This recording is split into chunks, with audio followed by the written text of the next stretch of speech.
Lectura del Santo Evangelio según San Juan. En aquel tiempo, Jesús, profundamente conmovido, dijo: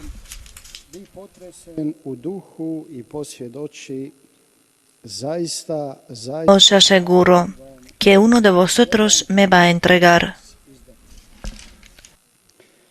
Los discípulos se miraron unos a otros perplejos por no saber de quién lo decía. Uno de ellos, al que Jesús tanto amaba, estaba a la mesa a su derecha. Simón Pedro le hizo señas para que averiguase por quién lo decía.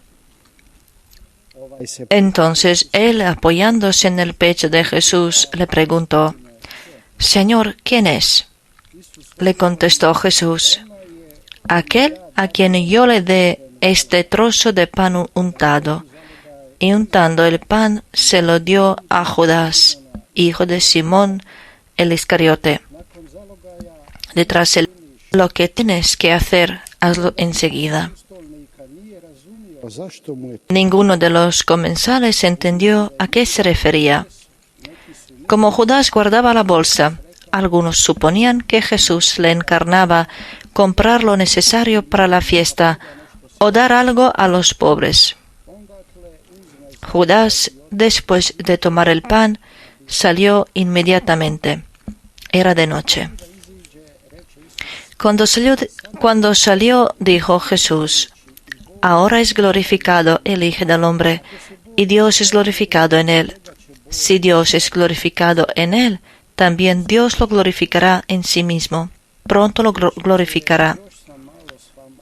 Tražit ćete me, ali kao što reko Židovima, kažem sada i vama, kamo ja odlazim, vi ne možete doći. Kaže mu Šimon Petar: Simón Pedro le dijo: Señor, ¿a dónde vas? Jesús le respondió: a donde yo voy no me puedes acompañar ahora, me acompañarás más tarde. Pedro replicó: Señor, ¿por qué no puedo acompañarte ahora? Daré mi vida por ti. Jesús le contestó: ¿con que darás tu vida por mí? Te aseguro que no cantará el gallo antes de que me hayas negado 3 veces.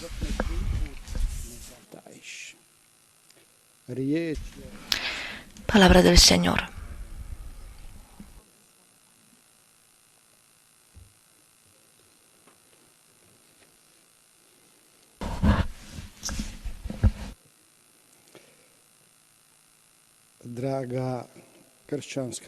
Queridos cristianos hermanos y hermanas, con este evangelio, y pues pidámosle nosotros también, que nosotros también podamos entrar en la intimidad de su corazón, de su amor ferviente por los apóstoles, por el Pedro, Juan, incluso por Judas.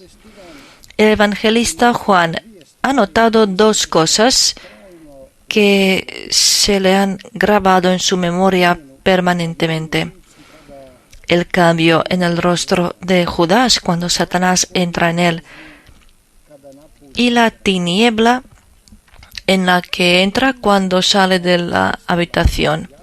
Cuando la decisión de Judas se hizo clara, hemos oído que Jesús reacciona, pero no vemos en él ningún tipo de crítica, ninguna condenación, ningunas medidas que ha tomado contra él.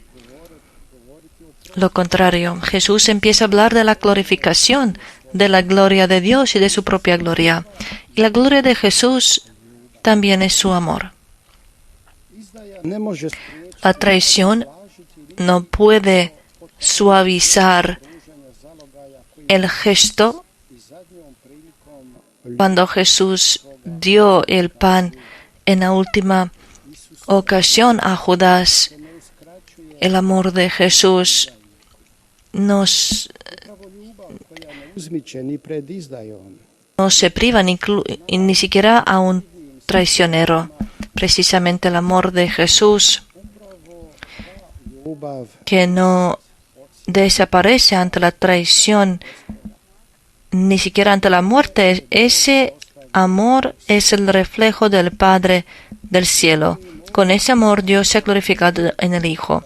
Pero aquí es muy importante, también estaba profundamente conmovido. Eso enseña también su humanidad.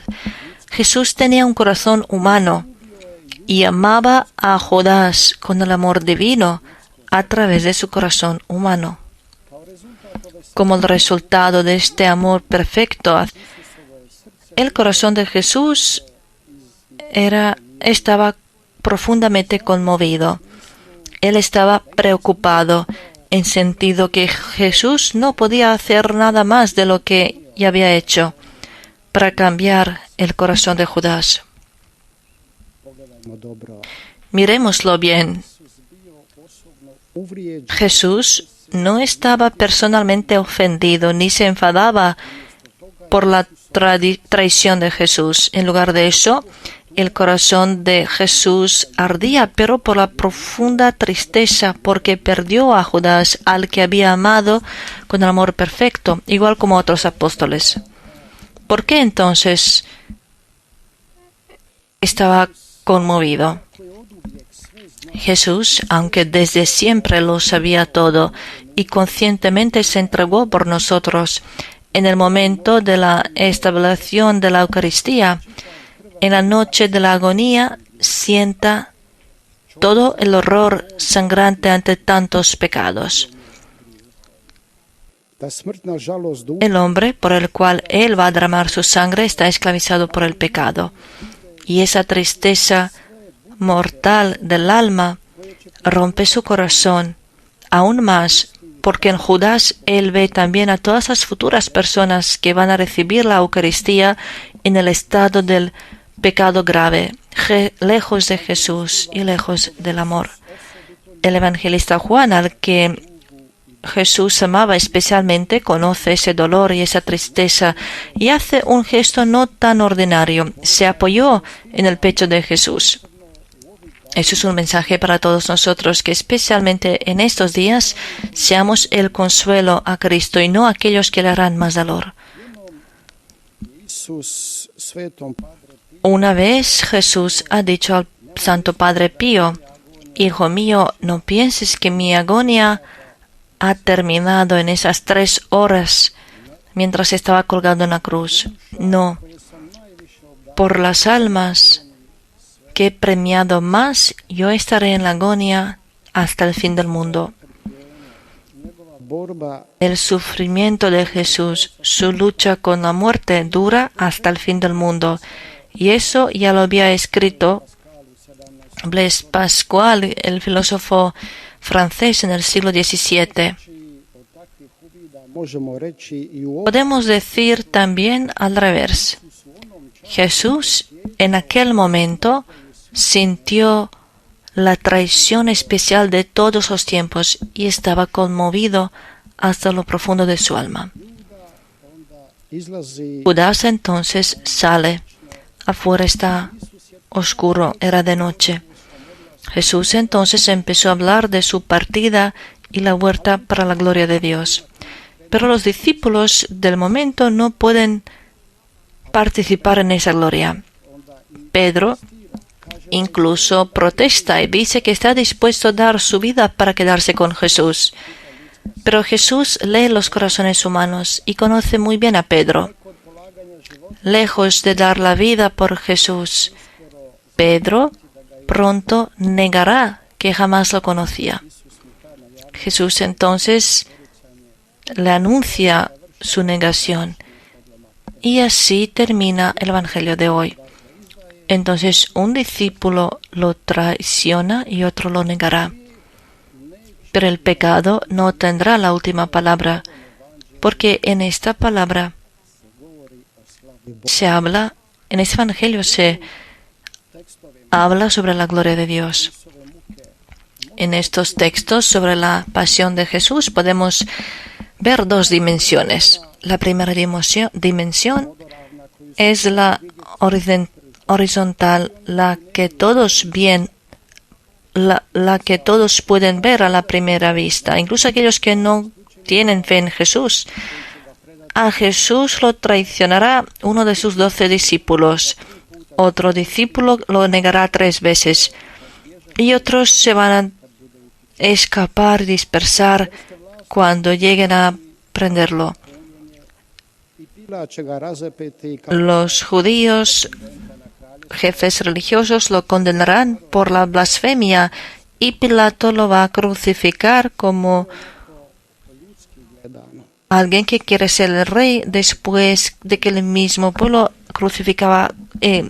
gritaba crucifícalo. Pero eso es solamente humanamente mirando. Jesús descubre también otra dimensión vertical de estos acontecimientos. Él dice, ahora fue glorificado el Hijo del Hombre y Dios se glorificó en él. Si Dios se glorificó en él, a él también Dios lo glorificará en sí mismo y pronto lo glorificará. De una manera, Jesús celebra el triunfo de su pasión, ya ahora, como si todo fuera realizado ya. La cruz presenta el final, pero también la realización de la misión terrena de Jesús, por la cual había venido. El evangelista, al comienzo de esta última cena, ha dicho que llegamos al colmo. Jesús, sabiendo que ha venido el momento de pasar de este mundo al Padre, amando a los suyos que eran en el mundo, los amó hasta final. Hasta final. Eso quiere decir hasta el colmo. Dirá todavía, nadie tiene amor más grande que este, dar su vida por sus amigos. Así, en la plenitud podemos entender lo que había dicho a Nicodemo. Tanto amó Dios al mundo que entregó a su Hijo único. Ahora Jesús pasará al mundo del Padre y glorificará al Padre. La dimensión escondida de la pasión nos hace ver la grandeza del amor de Dios, que nos da su propio Hijo, y ese Hijo da su vida por nosotros para salvarnos. Eso es lo que San Juan, el evangelista, quizás mejor que todos los demás, nos transmite en su evangelio. Queridos hermanos y hermanas, entendamos primero esta cercanía de San Juan, el discípulo amado, cuya cabeza estaba en el corazón de Jesús en la última cena. Estemos nosotros parecidos a Él. Todos nosotros estos días con mucho interés seguimos el progreso del trabajo de los científicos que intentan encontrar una vacuna contra esta enfermedad que todos sufrimos. Pero si nuestra alma está cerca de Jesús, seremos fieles a Él como el discípulo amado y lo acompañaremos hasta la muerte en la cruz, y entonces seremos los testigos de su gloria. Amén. Alabados sean Jesús y María.